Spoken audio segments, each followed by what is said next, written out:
Aurélien Barraud, vous venez d'entendre des patrons assez engagés sur la transformation. Comment vous voulez réagir? J'aimerais quand même souligner que vous disiez, madame, que tout n'est pas parfait. On est bien d'accord, hein, nous sommes dans l'euphémisme.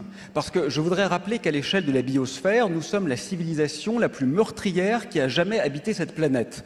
Donc l'assertion relève de la litote, soyons honnêtes. De même, vous évoquiez le découplage. Certes, mais c'est une pensée magique. C'est une croyance au Père Noël. Ce que montrent l'histoire et les analyses sérieuses, les publications scientifiques, c'est un surcouplage. C'est un peu compliqué de parier notre avenir sur quelque chose qui est démenti par les faits. Moi, je crois qu'il faut peut-être décadrer un peu, si vous m'y autorisez, la question. On se demande souvent que penser de la décroissance. Mais c'est une mauvaise question. Croyez-moi, la décroissance va avoir lieu, ça ne fait aucun doute. Même en France, nous sommes tributaires des fossiles et les fossiles vont décroître. Le monde qui s'annonce est en contraction énergétique. C'est un fait physique. Ça, c'est mon domaine, je suis sûr de moi. La question intéressante n'est pas celle-là. Comment va-t-on y réagir? Soit on suce le pétrole jusqu'à la dernière goutte et on s'accroche à notre modèle, engendrant un désastre écologique et une instabilité géopolitique majeure, soit on en profite pour comprendre qu'il y avait peut-être dans notre schème axiologique quelque chose d'un peu nécrosé qu'il est opportun de remettre sur la table. C'est exactement, permettez-moi d'en finir, la même question en ce qui concerne le caractère tenable de ce monde. Là encore, croyez-moi, la réponse est claire, nette, précise et physique, il n'est pas tenable. C'est tranché.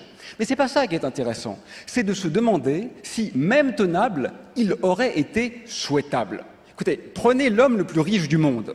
Je pense que pour un entrepreneur, c'est un archétype de réussite, n'est-ce pas? Elon Musk. Qu'est-ce que c'est que le monde d'Elon Musk? C'est un monde où l'on commercialise des lance-flammes pour s'amuser. C'est un monde où l'on tente de faire croire qu'une automobile de plus de 2 tonnes qui emmène 500 kilos de batterie est un objet écologique. Je reconnais que c'est un peu gros, mais que voulez-vous, certains sont dupes. C'est un monde où l'on constelle le ciel, que l'on croyait être peut-être le dernier sanctuaire de la beauté, de satellites artificiels et où on privatise. On a compris, Aurélien Barraud, qu'on n'allait pas vous réconcilier avec. Oui, mais il faut en tirer les conséquences. Le monde capitaliste. Alors, évidemment, vous êtes. Mais c'est beaucoup plus profond que le capitalisme. Le capitalisme, c'est un symptôme. Le capitalisme n'est pas le grand mal qu'il faut combattre. C'est beaucoup plus profond que ça. Ça serait trop simple si ce n'était qu'un problème de capitalisme. Les Mayas n'étaient pas capitalistes et ont dévasté leur environnement. L'URSS n'était pas capitaliste et a dévasté son environnement. La question est plus profonde. Moi, ce que j'aimerais que nous essayions de vous invitez à une révolution ensemble... poétique. Alors, qu'est-ce que l'art peut faire là-dedans? Parce que c'est vrai que on est tourné vers l'action, là, mais qu'est-ce que l'art... Nous en parlerons bientôt, dans une dizaine d'années. Mais ce n'est pas ma faute si l'exécutif semble seulement maintenant, et encore, permettez-moi de le dire, j'ai des doutes, commencer à comprendre ce qui est parfaitement connu depuis 40 ans. On ne peut pas reconstruire une maison qui brûle, on ne peut pas rebâtir une cité qui est sous les bombes.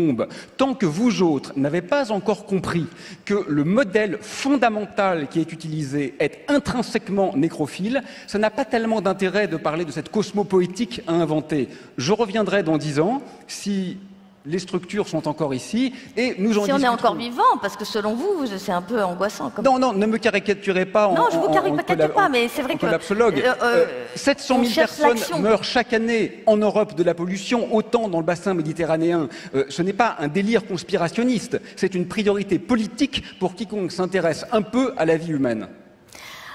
Bon, merci pour cette contribution.